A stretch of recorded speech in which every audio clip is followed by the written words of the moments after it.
कहानी की शुरुआत नदी किनारे बसे एक गांव से होती है। वहाँ एक छोटी लड़की नदी के किनारे खेल रही होती है। तभी उसका पापा आता है और कहते हैं, बेटा मैं मछली पकड़ने जा रहा हूँ, तुम पानी से दूर ही रहना। अगर गलती से पानी में गिर गई तो कोई बड़ी मछली तुम्हें निगल सकती है। ये सुनकर लड़की हंस पड़ती है और मजाक में कहती है, अगर कोई मछली मुझे पकड़ भी लेगी तो मैं उसमें नमक मिर्च डालकर खुद ही उसे खा जाऊंगी। ये सुनकर उसके पापा मुस्कुराते हुए कहते हैं, अगर तू ऐसा करेगी तो सच में पानी का राक्षस तुम्हें पकड़ ले जाएगा। ये सुनकर लड़की हंसते हुए कहती है, पापा राक्षस वाक्षस कुछ नहीं होते। तब उसके पापा पानी की तरफ इशारा करते हुए कहते हैं, देखो पानी के नीचे क्या तैर रहा है। ये सुनकर छोटी लड़की चुपचाप पानी की ओर देखने लगती है। तभी अचानक उसका पापा पानी के अंदर से बाहर निकलता है और उसे डरा देता है। लड़की डर कर रोने लगती है। उसे हंसाने के लिए उसका पापा पानी में मजाकिया चेहरे बनाता है और फनी मोमेंट करने लगता है, जिससे लड़की हंसने लगती है और बहुत खुश होकर चिल्लाती है, पापा एक और बार करतब दिखाओ ना। लेकिन तभी कोई चीज उसके पापा को पानी के अंदर खींच लेती है और उसके पिता को बेरहमी से मार डालती है। गांव वालों को लगता है कि उस आदमी को नदी के राक्षस ने खा लिया है, इसलिए राक्षस से छुटकारा पाने के लिए वे एक तांत्रिक पुजारी को बुलाते हैं। पुजारी अपनी मंत्र शक्ति से पानी में एक खास बम फेंकता है। जोरदार धमाका होता है और एक दैत्य मछली मरकर पानी की सतह पर तैरने लगती है। पुजारी दावा करता है कि उसने पानी में रहने वाले राक्षस को मार दिया है। फिर हमें वहाँ एक लड़का दिखाई देता है जिसका नाम जुवान है। वह वहाँ से गुजर रहा होता है और उसे महसूस होता है कि अभी भी यहाँ कोई बुरी ताकत मौजूद है। असल में जुवान एक डेमन हंटर होता है जो राक्षसों और दानवों का शिकार करता है। जुवान गाँव वालों को समझाने की कोशिश करता है कि जिस दैत्य मछली को पुजारी ने अब भी मारा है वह कोई राक्षस नहीं थी, वह तो एक आम मछली थी और असली राक्षस अब भी नदी के नीचे मौजूद है। लेकिन गांव का कोई भी आदमी उसकी बात पर विश्वास नहीं करता, यहाँ तक कि उस छोटी लड़की की माँ भी नहीं, क्योंकि जुवान का रंग रूप ठीक नहीं था और लोग उसे देखकर भरोसा नहीं करते थे। पुजारी सभी गांव वालों से कहता है, यह भिखारी मेरी बेइज्जती कर रहा है, इसलिए इसे रस्सी से लटका दो। गांव वाले पुजारी की बात सुनकर जुवान को रस्सी से नदी के किनारे लटका देते हैं। फिर पुजारी गांव वालों से कहता है, अब डरने की कोई बात नहीं है, मैंने पानी के शैतान को मार दिया है, आप लोग बेफिक्र होकर नदी में जा सकते हैं। ये सुनकर गांव वाले खुशी से उछल पड़ते हैं और नदी में कूदकर तैरने लगते हैं। सब खूब मस्ती कर रहे होते हैं। तभी जुवान की नजर पानी में घूमते हुए शैतान पर पड़ती है। वह देखता है कि पानी का शैतान नदी में नहाने वाले लोगों की तरफ बढ़ रहा है। जुवान जोर से चिल्लाकर सबको नदी से बाहर निकलने को कहता है, लेकिन कोई उसकी बात नहीं सुनता। तभी अचानक पानी का शैतान उन लोगों पर हमला कर देता है और कई लोगों को मार देता है। जो बच जाते हैं वे जल्दी जल्दी नदी से बाहर निकलकर छिप जाते हैं। तभी हम गाँव के मुखिया को देखते हैं जो गुस्से में पुजारी से कहता है, तुमने हमसे झूठ बोला था। पुजारी कहता है, मैंने तो शैतान को मार दिया था, अगर कोई दूसरा आ गया तो हम क्या करें। तभी राक्षस अपनी लंबी जीभ से मुखिया को लपेटकर निगल लेता है। यह देखते ही गांव वाले घबराकर इधर उधर भागने लगते हैं। जुवान सबसे कहता है कि सब लोग ऐसा नाटक करें जैसे वे मर चुके हों, ताकि पानी का शैतान कुछ न करे। गांव वाले जुवान पर इतना जुल्म करने के बाद भी वह गांव वालों की मदद कर रहा था, क्योंकि जुवान दिल से बहुत अच्छा इंसान था, भले ही वह एक डेमन हंटर हो। इस बार गांव वाले उसकी बात पर विश्वास कर लेते हैं और वही तरीका अपनाते हैं। तभी वही छोटी लड़की अपनी माँ की तरफ दौड़ती है, लेकिन पानी का राक्षस उसे पकड़ लेता है। उसकी माँ और बाकी गांव वाले उसे बचाने की कोशिश करते हैं, लेकिन राक्षस लड़की को निगल जाता है। उसकी माँ पानी में कूद जाती है ताकि राक्षस को मार सके।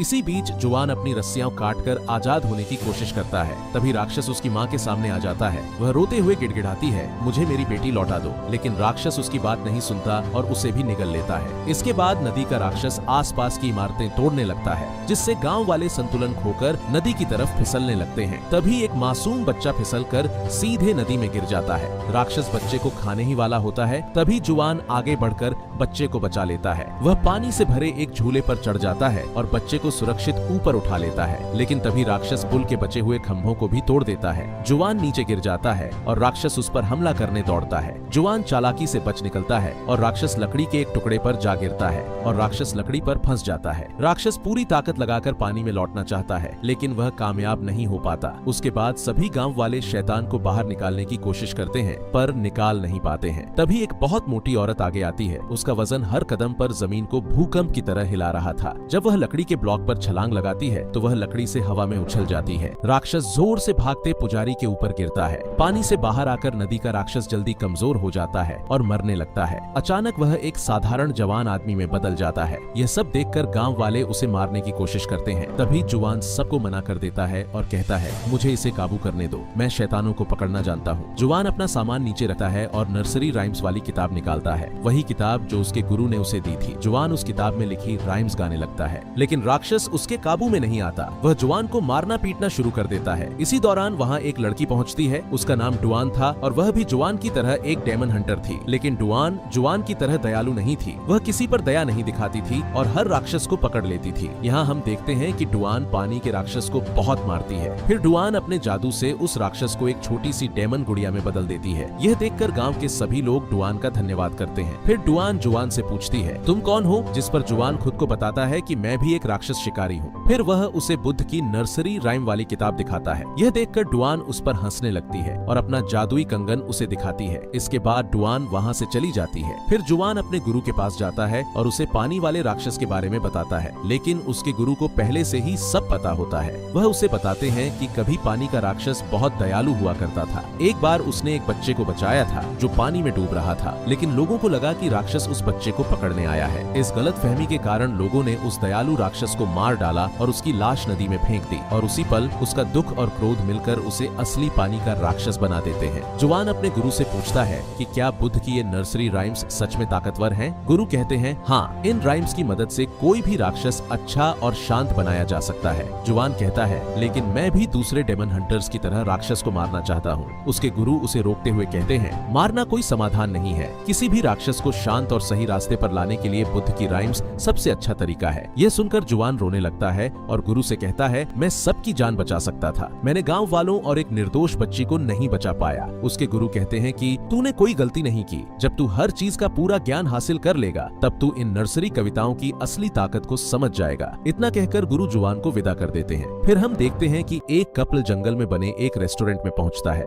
जैसे ही वे दोनों रेस्टोरेंट के अंदर जाते हैं, दरवाजा अपने आप बंद हो जाता है। रेस्टोरेंट में उनके अलावा कोई नहीं था। फिर एक वेटर वहां आता है और उन्हें रेस्टोरेंट की रोस्ट की हुई सुअर का मांस यानी भुना हुआ पोर्क दिखाता है। उन्हें खाना बहुत स्वादिष्ट लगता है और वे खाना खाने लगते हैं। वे खाने का मजा लेते हैं और उस व्यक्ति की तारीफ करते हैं जिसने भी यह खाना बनाया है। तभी रेस्टोरेंट का मालिक जिसने खाना पकाया था उनसे मिलने आता है। लड़की उससे पूछती है कि आप इतना स्वादिष्ट खाना कैसे बना लेते हैं। फिर रेस्टोरेंट का मालिक अपना असली चेहरा दिखाता है जो बहुत डरावना और अजीब था। उन्हें समझ आ जाता है कि वह एक राक्षस है। राक्षस उन्हें मारने की कोशिश करता है। दोनों वहाँ से भागने की कोशिश करते हैं। तभी उनकी नजर रोस्ट किए हुए सुअरों पर जाती है। वे देखते हैं कि उन सुअरों के अंदर भुने हुए इंसानों के शरीर भी छिपे हुए हैं। ये भयानक हालत देखकर वे दोनों बेहोश जैसे हो जाते हैं और राक्षस उन्हें मार देता है। इसके बाद हम देखते हैं कि जुवान भी उसी रेस्टोरेंट में पहुंचता है। तभी एक लड़की जुवान का स्वागत करने आती है और कहती है कि आपको हमारे रेस्टोरेंट की सबसे स्वादिष्ट डिश जरूर पसंद आएगी। अब जैसा कि हम जानते हैं कि जुवान एक डेमन हंटर था, इसलिए जो कुछ भी वहाँ हो रहा था जुवान अपनी आंखों के सामने सब कुछ साफ साफ देख सकता था। जहाँ लड़की को ग्राहक दिखाई दे रहे थे वहाँ जुवान को मरे हुए लोगों की लाशें दिख रही थी। उसे रोस्ट किए हुए सुअरों की जगह भुने हुए इंसान दिखाई दे रहे थे। तब जुवान उस लड़की से कहता है कि बस रुक जाओ। जुवान कहता है, अब तुम्हारा खेल खत्म हो गया है, मुझे पता है कि तुम राक्षस हो। यह सुनकर वह लड़की उसे मारने की कोशिश करती है, लेकिन तभी डुआन वहाँ आ जाती है और अपने जादुई कंगन से सभी राक्षसों को मार देती है। फिर रेस्टोरेंट का मालिक बाहर आता है और डुआन उसे भी बुरी तरह पीटती है। यहाँ पता चलता है कि रेस्टोरेंट का मालिक दरअसल सुअर वाला राक्षस यानी पिग डेमन था। डुआन उसके दोनों हाथ पकड़ती है और जुवान से कहती है कि पिग डेमन को अपने अंदर खींचो। जुवान वैसा ही करता है और पिग डेमन को अपने अंदर खींच लेता है। फिर डुआन उसे अपने अंदर खींचती है और जादुई कपड़े में उसे कैद करने की कोशिश करती है, लेकिन पिग डेमन उसके नियंत्रण में नहीं आता और अपना असली चेहरा दिखा देता है। तब दोनों अपनी जान बचाने के लिए वहाँ से भागने को मजबूर हो जाते हैं। पीछे मुड़कर देखते हैं तो पूरा होटल तबाह हो चुका होता है। डुआन जुवान से कहती है, अगर हम सुअर दानव को मार देते तो हमें बहुत सारा पैसा मिलता, लेकिन वह इतना ताकतवर था कि मैं उसे कैद नहीं कर पाई।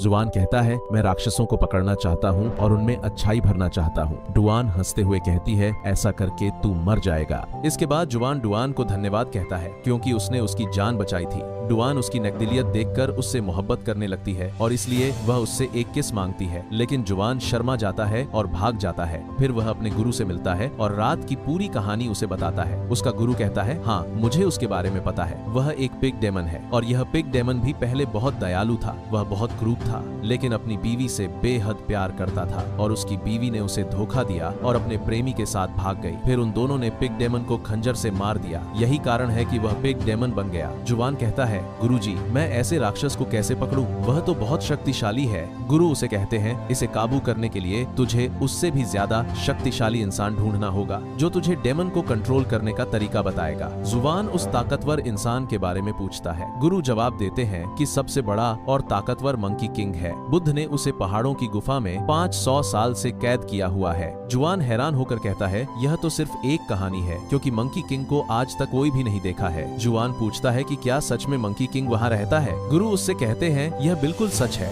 मंकी किंग को ढूंढने के लिए तुझे पुरानी घाटी में जाना होगा, जहाँ बुद्ध की एक बड़ी मूर्ति मिलेगी, और मंकी किंग एक छोटी गुफा में रहता है। उसका गुरु कहता है कि मंकी किंग सिर्फ ताकतवर ही नहीं बल्कि बहुत चालाक भी है, इसलिए तुम्हें बहुत सतर्क रहना होगा और उसके जाल में नहीं फंसना चाहिए। फिर जुआन अपनी यात्रा जारी रखता है, लेकिन रास्ते में राक्षस हंटर्स के बिछाए जाल में उसका एक पैर फंस जाता है। तभी कुछ लोग वहां पहुंचते हैं और उनमें से एक के गले में डुआन का कंगन लटका होता है। वे उसे बताते हैं कि हम डेमन हंटर हैं, हम सिर्फ राक्षसों को ही नहीं बल्कि उन्हें पकड़ने वालों को भी मार देते हैं। उन्होंने डुआन को भी अपने साथ कैद कर रखा था। फिर डुआन उनसे कहती है कि जुआन मेरा पति है और हम डेमन हंटर नहीं हैं, हमें जाने दो। हंटर्स में से एक कहता है, अगर तुम पति पत्नी हो तो एक दूसरे को गले लगाओ। फिर डुआन उससे कहती है कि सबके सामने बताओ कि हम पति पत्नी हैं और इसे साबित करो, क्योंकि अगर हम इसे साबित नहीं कर पाए तो वे हमें मार देंगे। जुआन साफ मना कर देता है। इस पर हंटर्स उसके गले पर खंजर रख देते हैं। मजबूरी में जुआन हाँ कह देता है, लेकिन डुआन जानबूझकर ज्यादा एक्टिंग करने लगती है। जुआन सब समझ जाता है और चुपचाप उसके हाथ से ताला खोल देता है। फिर वह कहता है, तुम सब आपस में मिले हुए हो। असल में वहाँ मौजूद सभी लोग डुआन के ही लोग थे और डुआन ने यह सब जानबूझकर किया था ताकि वह जुआन के पास आ सके, क्योंकि वह उससे प्यार करती थी। वह जुआन से कहती है, मेरे पास तुझे मनाने का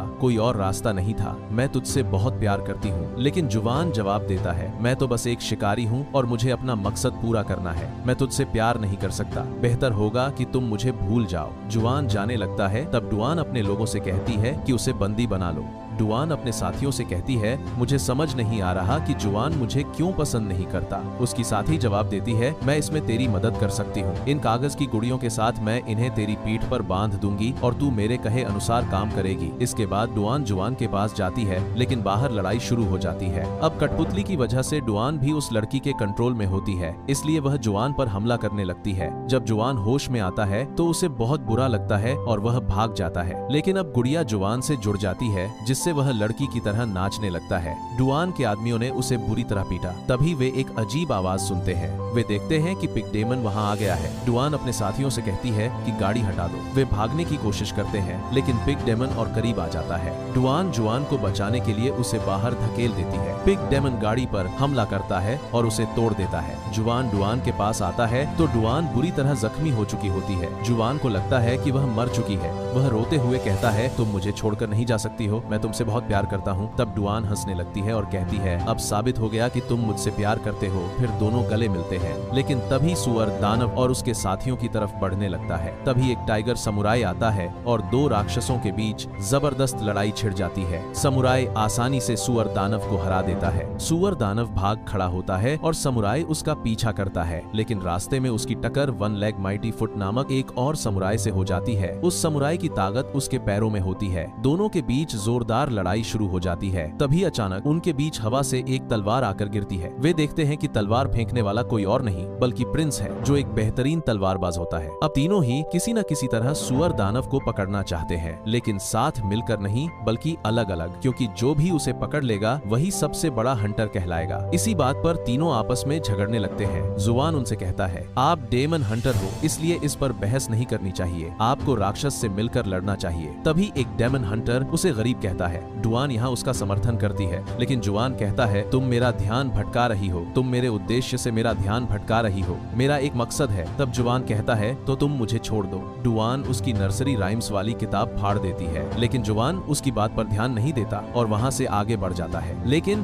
अंत में जुआन उन पहाड़ों तक पहुँचता है, लेकिन उसे वहाँ बुद्ध की मूर्ति नहीं मिलती। जुआन अपना मुंह एक कटोरे में धोता है, तभी उसे कटोरे पर कुछ लिखा हुआ दिखाई देता है, मिरर में छिपे रिफ्लेक्शन को पहचानो। ध्यान लगा जाकर वह पानी में आधी डूबी हुई बुद्ध की मूर्ति को देखता है। फिर उसे एहसास होता है कि बुद्ध की मूर्ति पहाड़ों में ही है और वह उसे देख लेता है। वह मंकी किंग की गुफा ढूंढता है और उससे मिलता है। वहाँ उसे फूलों के नीचे छिपा हुआ एक रास्ता मिलता है। वह अंदर प्रवेश करता है, तभी एक आदमी उसके पास आता है और पागलों जैसा बर्ताव करता है। जुआन डर जाता है और कहता है, मैं मंकी किंग को ढूंढने आया हूँ। तब वह आदमी मुस्कुराता है और कहता है, मैं ही मंकी किंग हूँ। वह जुआन को देखकर खुश होता है और अपनी कहानी सुनाना शुरू करता है। 500 साल पहले मैं मूर्ख और बहुत शरारती था। मैंने बुद्ध की अवज्ञा की, इसलिए उन्होंने मुझे यहाँ बंद कर दिया। मैं 500 सालों से यहाँ कैद हूँ। मंकी किंग आगे कहता है, लेकिन अब मुझे अपनी गलती का एहसास हो गया है। मैंने खुद को बदल लिया है और अब मैं एक सच्चा और नेक इंसान बन गया हूँ। फिर जुआन उससे पूछता है कि वह पिग डेमन को कैसे शांत कर सकता है। यह सुनकर मंकी किंग कहता है कि उस राक्षस को हराने का सिर्फ एक ही तरीका है। फिर वह जुआन को बुद्ध की वह मोहर दिखाता है जिसने उसे कई सालों से यहाँ कैद कर रखा है। वह आजाद होना चाहता है। वह बताता है कि इसी मोहर से सुअर दानव के अंदर अच्छाई लाई जा सकती है, लेकिन जुआन जानता है कि यही मोहर मंकी किंग की कैद की वजह है,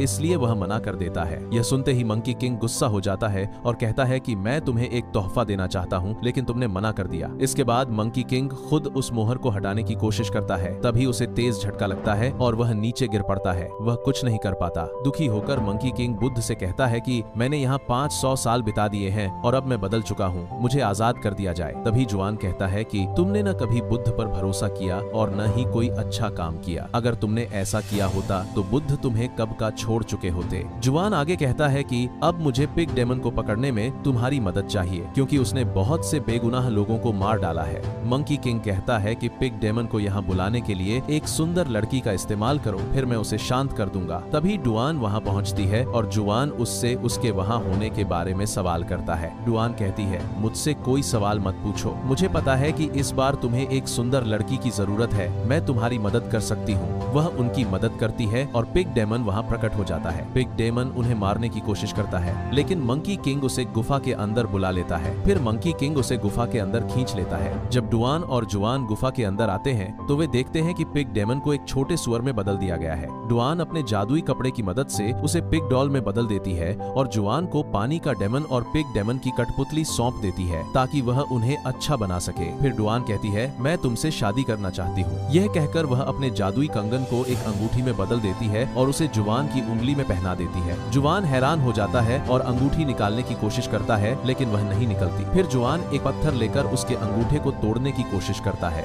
जुआन डुआन से कहता है, मैं तुमसे प्यार नहीं करता, अगर यह अंगूठी नहीं उतरी तो मैं अपनी उंगली काट लूंगा। डुआन उदास होकर जादुई अंगूठी उसके अंगूठे से निकाल देती है। वह उसे उसकी नर्सरी राइम्स वाली किताब लौटा देती है और कहती है, मैं अल्फाबेट नहीं जानती, इसलिए इसे ठीक करने में मुझे 3 दिन लग गए। फिर वह माफी मांगती है और कहती है कि आज से वह उसे कभी परेशान नहीं करेगी और वहाँ से चली जाती है। जुआन मंकी किंग को धन्यवाद देता है और गुफा से बाहर निकल जाता है। जैसे ही वह बाहर आता है उसे डुआन की याद आने लगती है और वह उदास होकर बैठ जाता है, लेकिन मंकी किंग उसे गुफा से बुलाता है। वह उससे पूछता है, क्या आज चंद्रमा की रात है? जुआन जवाब देता है, हाँ। फिर मंकी किंग कहता है, मैं चांद नहीं देख पा रहा क्योंकि एक फूल गुफा को ढक रहा है। जुआन वह फूल तोड़ देता है और वहाँ के सारे फूल आग पकड़ लेते हैं। असल में वही फूल था जिसने मंकी किंग को गुफा में बंदी बनाया था, लेकिन जुआन मंकी किंग के जाल में फंस गया और उसने वह फूल तोड़ दिया और अब मंकी किंग बुद्ध की कैद से आजाद हो जाता है। फिर वह अपनी असली शक्ल में आता है और कहता है, अब मैं आजाद हूँ और बुद्ध भी मुझे नुकसान नहीं पहुँचा सकता।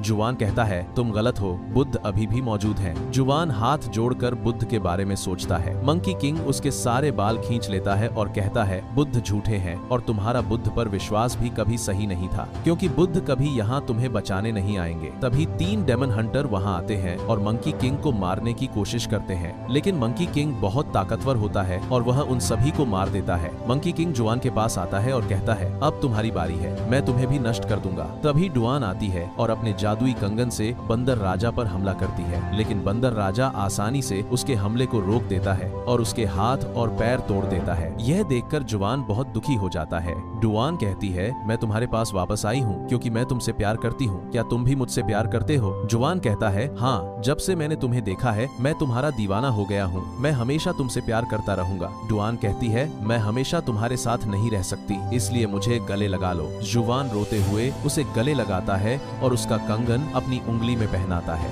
लेकिन तभी मंकी किंग डुआन को अपनी ताकत से आकाश में फेंक देता है और वह नष्ट हो जाती है। मंकी किंग कहता है, तुम जिस लड़की से प्यार करते थे, मैंने उस लड़की को बर्बाद कर दिया है। अब मैं देखता हूँ कि तुम्हारा बुद्ध क्या करेगा। तभी जुआन अपनी किताब निकालता है और नर्सरी कविता बोलने लगता है, लेकिन जब डुआन ने उसकी किताब जोड़ी थी तो उसे अल्फाबेट नहीं आती थी। तब वह अनजाने में बुद्ध के मंत्रों में बदल गई थी, क्योंकि डुआन को पढ़ना नहीं आता था। अब जैसे ही जुआन उन मंत्रों का जाप करता है, उसके चारों ओर तेज रोशनी फैल जाती है। बुद्ध की शक्ति उसकी रक्षा करने लगती है और मंकी किंग उसे कोई नुकसान नहीं पहुंचा पाता। उसी समय पहाड़ पर बुद्ध की एक विशाल मूर्ति बनने लगती है। गुस्से में मंकी किंग उस मूर्ति को तोड़ देता है। तभी बुद्ध स्वयं प्रकट होते हैं और अपने बड़े हाथ से मंकी किंग को दबाने की कोशिश करते हैं। मंकी किंग गोरिल्ला का रूप लेकर बुद्ध के हाथ को रोकने की कोशिश करता है, लेकिन वह उनकी शक्ति के सामने टिक नहीं पाता और उनके हाथ के नीचे दब जाता है। इसके बाद मंकी किंग एक दिव्य दुनिया में पहुंच जाता है और वहां वह मानव रूप में बदल जाता है। जुवान उसके पास आता है और अपनी अंगूठी से उसके लिए एक मुकुट बनाता है। ऐसा इसलिए होता है क्योंकि